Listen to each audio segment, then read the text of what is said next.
I ain't finna just put it on no man. It's our responsibility to have discernment. And a lot of people in this hookup culture lack discernment. You knew that that plate wasn't good for you and you still decided to eat off that plate.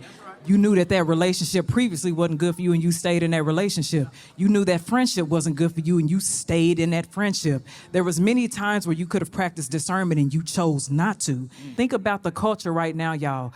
Hooking up, sex, sexual immorality, lust. You can't think straight because you laying with each and every person who gives you an opportunity to lay with them. That's the reason why your spirit is weak. That's the reason why your spirit is fragile. You're not sensitive to the Holy Spirit. You're not sensitive to it because you are constantly being distracted by other things. You're not practicing discernment. And you're the reason why you keep on going through the same situation, why you keep on hurting yourself, why you keep on being in the same cycle because you're not a cycle breaker. Pray for discernment. How often are y'all sitting here praying? Burly.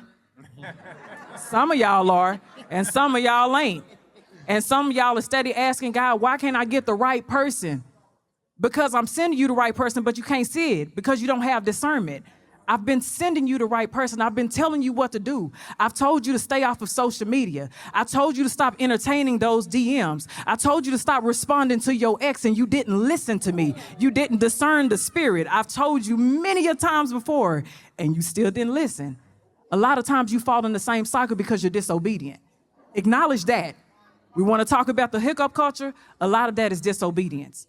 God has tried, like I said earlier, he's tried to give you a way out.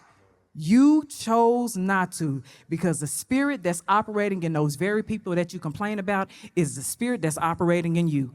And until you find a way to be delivered from that, you're going to be in that same situation, in that same hookup situation, having sex with the same spirit over and over and over again. And the spirit don't enter you just between your legs. It entered when you engaged in that conversation.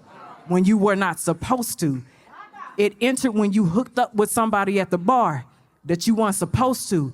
It entered when you decided to go to the club when you weren't supposed to. It entered when you came into these rooms without discernment and you were supposed to have some discernment. It entered when you decided that you wanted to get drunk and you weren't sober-minded. So a lot of times it's because of the practices that you have. Make better habits, have better routines, and you'll get out of that cycle.